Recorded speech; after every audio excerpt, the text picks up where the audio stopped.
Llevo más de 15 años manejando tráiler por todas las carreteras de México. He visto de todo en estos caminos. Accidentes terribles, lugares abandonados que te ponen los pelos de punta, y gente muy rara en las paradas de camiones. Pero nada, absolutamente nada, me había preparado para lo que empezó a pasarme hace 3 meses. Todo comenzó una noche de octubre, cuando venía de regreso de Monterrey, con una carga de electrodomésticos. Era cerca de las 2 de la madrugada, y manejaba por la carretera que va hacia Victoria. La lluvia caía suave pero constante, y las luces de mi camión apenas alumbraban unos metros adelante. El radio estaba prendido, pero solo se escuchaba estática, y de vez en cuando alguna canción vieja que se cortaba. Fue entonces cuando la vi por primera vez. Al principio pensé que era solo una mujer normal parada a un lado de la carretera, como si hubiera tenido una descompostura o algo así. Estaba ahí parada, muy quieta, con un vestido blanco largo que se movía con el viento. Tenía el cabello negro y largo que le tapaba parte de la cara. No traía paraguas ni nada para protegerse de la lluvia, pero no parecía estar mojada. Mi primer instinto fue parar para ayudarla. Uno siempre piensa en su familia cuando ve a alguien varado en la carretera a esas horas, pero algo me detuvo. No sé qué fue exactamente. Tal vez la forma en que estaba parada, tan derecha y sin moverse nada. O tal vez fue que cuando mis luces la alumbraron, no volteó a verme como hace cualquier persona normal. Decidí seguir de largo, pero por el espejo retrovisor la seguí viendo hasta que desapareció en la oscuridad. Durante el resto del viaje no pude quitármela de la cabeza. Algo en esa imagen me había puesto muy nervioso, aunque no sabía exactamente qué. Llegué a casa como a las 5 de la mañana. Mi esposa, Carmen, ya estaba despierta preparando café para irse al trabajo. Le conté lo que había visto, pero ella solo me dijo que seguramente era alguna muchacha que había tenido problemas con su carro y que alguien más la había ayudado. No te preocupes tanto, Gustavo, me dijo mientras me daba un beso en la frente. Descansa un poco. Pero no pude descansar. Cada vez que cerraba los ojos veía a esa mujer parada a un lado de la carretera, tan quieta, tan extraña. Había algo en ella que no me dejaba en paz. 2 semanas después tuve que hacer otro viaje, esta vez hacia Tampico. Salí de madrugada, como siempre, y todo iba normal hasta que llegué otra vez a esa parte de la carretera. Mi corazón empezó a latir más fuerte sin razón aparente. Revisé el reloj, las 2:15 de la madrugada, casi la misma hora que la vez anterior, y ahí estaba otra vez, en el mismo lugar exacto, parada de la misma manera con el mismo vestido blanco. Esta vez no llovía, pero su vestido se movía como si hubiera viento, aunque los árboles alrededor estaban completamente quietos. Sentí un escalofrío que me recorrió toda la espalda. Esta vez decidí parar. No sé por qué lo hice. Tal vez fue curiosidad o tal vez sentí que tenía que hacerlo. Frené el tráiler a unos 50 metros de donde estaba ella y prendí las luces de emergencia. Me bajé de la cabina con las piernas temblando un poco. «Señorita», le grité, «¿necesita ayuda?». Ella no respondió, no se movió. Seguía ahí parada dándome la espalda. Caminé un poco más cerca, y fue entonces cuando noté algo que me heló la sangre. Sus pies no tocaban el suelo. Estaba como flotando a unos centímetros de la carretera. Me quedé ahí parado sin saber qué hacer, con el corazón latiéndome tan fuerte que sentía que se me iba a salir del pecho. Entonces, muy lentamente, ella empezó a voltear hacia mí. Lo que vi me quitó el aliento. Su cara estaba completamente pálida, como si fuera de cera. Tenía los ojos completamente negros, sin pupilas, sin nada, y sonreía. Pero no era una sonrisa normal. Era una sonrisa demasiado grande, que le llegaba casi hasta las orejas. Y sus dientes eran perfectos. Demasiado perfectos y muy blancos. No pude moverme. Era como si mis piernas fueran de piedra. Ella siguió sonriendo y empezó a caminar hacia mí, pero sus pies seguían sin tocar el suelo. Se deslizaba sobre la carretera como si fuera agua. Cuando estuvo a unos 3 metros de mí, habló. Su voz era extraña, como si viniera de muy lejos, pero al mismo tiempo la escuchaba muy cerca de mi oído. «Gustavo», me dijo, y mi nombre sonó diferente en su boca, como si lo estuviera saboreando. «Llévame contigo». ¿Cómo sabía mi nombre? Nunca se lo había dicho a nadie en esa carretera. El miedo me pegó como un puñetazo en el estómago. «No puedo», le dije con voz temblorosa. «Tengo que llegar a Tampico». «Llévame contigo», repitió, y esta vez su sonrisa se hizo aún más grande. «Te haré compañía en el camino». Algo dentro de mí me gritaba que corriera, que me subiera al camión y me fuera de ahí lo más rápido posible.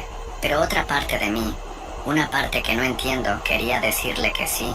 Era como si tuviera dos voces en la cabeza. Una que me decía que huyera y otra que me decía que la dejara subir.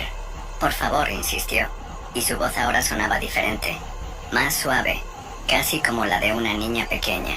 Estoy muy sola. Por un momento, solo por un momento, sentí lástima por ella. Se veía tan triste ahí parada, tan perdida. Estuve a punto de decirle que sí, que se subiera, pero entonces recordé algo que mi abuelo me había contado cuando era niño. Él también había sido trailero, y me había dicho que en las carreteras de noche aparecían cosas que no eran de este mundo. Si algo te da miedo, Gustavo, me había dicho, hazle caso a ese miedo. Tu cuerpo sabe cosas que tu mente no entiende. No, le dije, y mi voz sonó más fuerte de lo que esperaba. No puedo llevarte. Su sonrisa desapareció de inmediato. Sus ojos negros se pusieron aún más oscuros, si eso era posible. El aire alrededor se sintió pesado, como antes de una tormenta muy fuerte.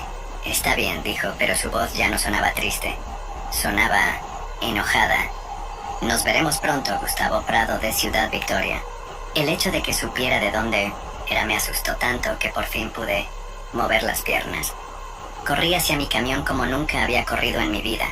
Me subí de un salto y arranqué sin siquiera revisar los espejos. Por el retrovisor la vi quedarse ahí parada, viendo cómo me alejaba, y juro que seguía sonriendo. Durante las siguientes 3 semanas evité esa carretera por completo. Tomaba rutas más largas, incluso si eso significaba llegar tarde a las entregas. Carmen notó que algo andaba mal conmigo. Ya no comía bien, no dormía, y cada vez que tenía que salir de viaje me ponía muy nervioso. ¿Qué te pasa, Gustavo?, me preguntó una noche mientras cenábamos. Pareces enfermo. Le conté todo lo que había pasado, cada detalle. Esperaba que me dijera que estaba loco, o que había sido mi imaginación. Pero Carmen me conoce muy bien. Después de 23 años de casados, sabe cuando estoy mintiendo y cuando estoy diciendo la verdad. Tal vez deberías hablar con otros traileros, me sugirió. A lo mejor alguien más ha visto algo parecido. Al día siguiente fui a la parada de Cerritos, donde siempre nos juntamos los que manejamos esta ruta. Ahí estaban Ramiro, el Checo y Rubén, tomando café y platicando como siempre. Al principio me daba pena preguntarles, pero después pensé que si yo había visto esa cosa, tal vez ellos también. Oigan, les dije mientras me sentaba con ellos, ¿alguno de ustedes ha visto algo raro en la carretera últimamente? Algo que no sea normal. Los 3 se quedaron callados y se vieron entre ellos. Rubén fue el primero en hablar. ¿Viste a la mujer del vestido blanco?, me preguntó en voz baja. Se me puso la piel chinita. ¿Tú también la has visto? Hace como un mes, me dijo Rubén. Estaba manejando de regreso de Reynosa cuando la vi parada a un lado del camino. Al principio pensé que necesitaba ayuda, pero algo me dijo que no parara. Tenía algo raro esa mujer. A mí se me subió al camión, dijo el Checo de repente, y todos volteamos a verlo. Su cara estaba muy seria. Más seria de lo que lo había visto jamás. ¿Cómo que se te subió?, le pregunté. Fue hace 2 semanas. Venía de Matamoros con una carga de productos del mar. Eran como las 3 de la mañana y estaba cansado.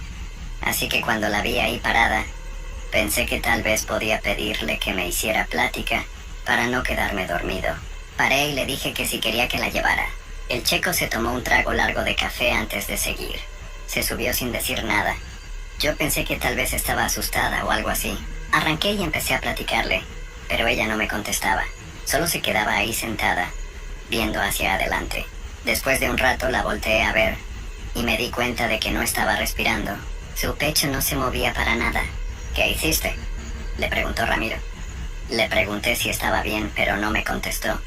Entonces le toqué el hombro para ver si reaccionaba, y su piel estaba helada. No fría como cuando tienes frío, sino helada como si fuera un hielo. En ese momento supe que algo andaba muy mal. ¿Y qué pasó después? Traté de mantener la calma y seguir manejando, pero cada vez me sentía peor. Era como si el aire del camión se estuviera acabando. Me costaba trabajo respirar y empecé a sudar mucho. Después de un rato ella volteó a verme y me sonrió. Pero era una sonrisa horrible. Tenía demasiados dientes. A todos se nos pusieron los pelos de punta. Yo sabía exactamente de qué sonrisa estaba hablando. Le dije que tenía que parar para revisar algo del motor. Siguió el Checo. paré en una gasolinera que estaba abierta las 24 horas.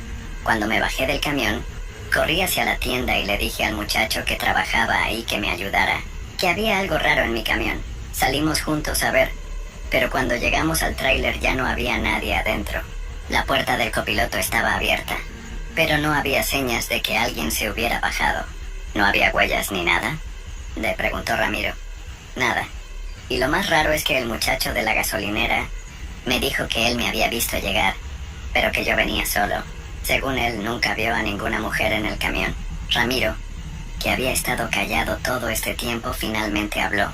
Yo también la he visto, dijo, pero nunca paré. Algo me decía que no lo hiciera. Pero sí sé de alguien que se la llevó y le fue muy mal. ¿Quién?, le preguntamos todos al mismo tiempo. José Luis, el que maneja el Kenworth azul. Hace como 3 semanas fue la última vez que alguien lo vio. Su mujer llamó a la empresa porque no había llegado a casa. Y cuando fueron a buscarlo encontraron su camión, volcado en una barranca cerca de Linares. ¿Está bien?, pregunté, aunque por la cara de Ramiro ya sabía la respuesta. Lo encontraron 3 días después. Según los que lo vieron, tenía los ojos muy abiertos, como si hubiera visto algo que lo asustó mucho. Los doctores dijeron que había sido un accidente, que se había salido del camino, pero los que lo conocíamos sabíamos que José Luis era muy buen conductor. Nunca había tenido ni un rayón en sus camiones. ¿Y qué tiene que ver eso con la mujer?, preguntó el checo. Porque el hermano de José Luis me contó que la noche antes de desaparecer, José Luis le había llamado muy asustado. Le dijo que había recogido a una mujer en la carretera y que algo andaba muy mal con ella, que no parecía ser humana. Todos nos quedamos callados durante un rato largo. El café se nos había enfriado y ninguno tenía ganas de tomarlo. ¿Qué vamos a hacer?, pregunté finalmente. Yo ya decidí, dijo Rubén. Prefiero tomar la carretera libre aunque me tarde más. No pienso volver a pasar por ahí de noche.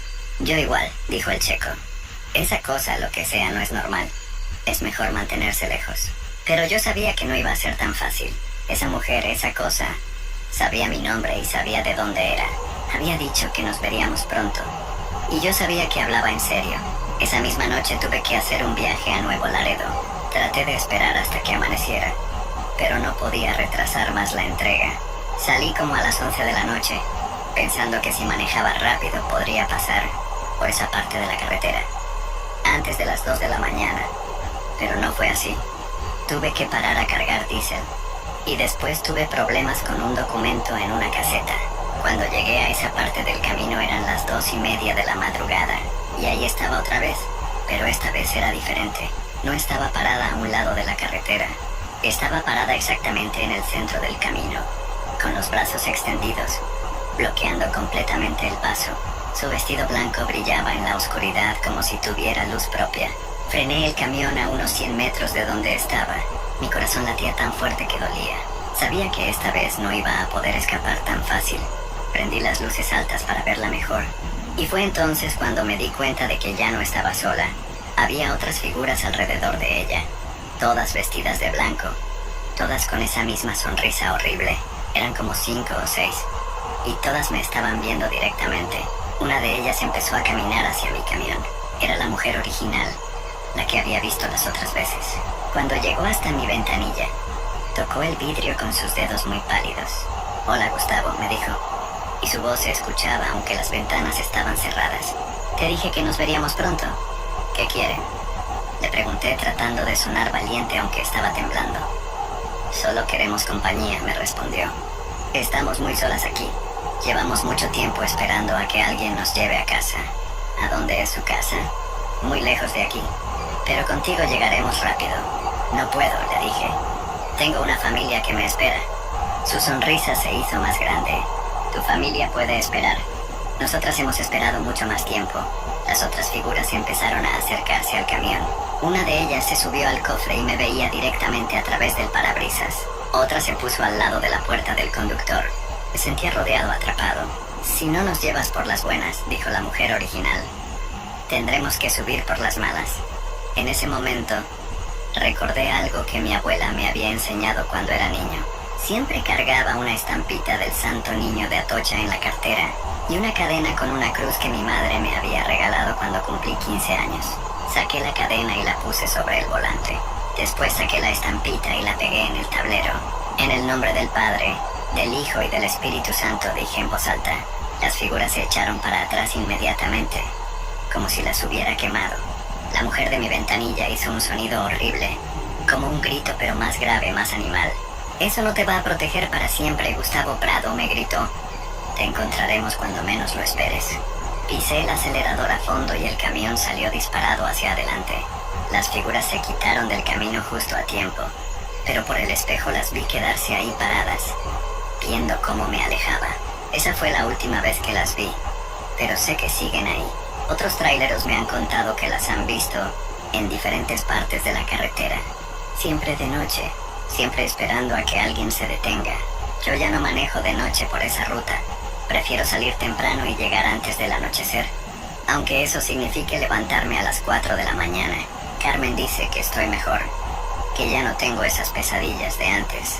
Pero a veces cuando estoy manejando de día por esa carretera, miro hacia los lados y me parece ver figuras blancas entre los árboles, esperando a que llegue la noche. Y sé que algún día, cuando menos lo espere, van a estar ahí otra vez, paradas en el centro del camino esperándome. Por eso les digo a todos los traileros que conozco, si alguna vez ven a una mujer vestida de blanco parada a un lado de la carretera de noche, no paren. No importa qué tan sola o necesitada se vea, sigan de largo y no volteen a verla por el espejo, porque algunas cosas es mejor dejarlas donde están, en la oscuridad, esperando a alguien que no sepa lo peligroso que es parar.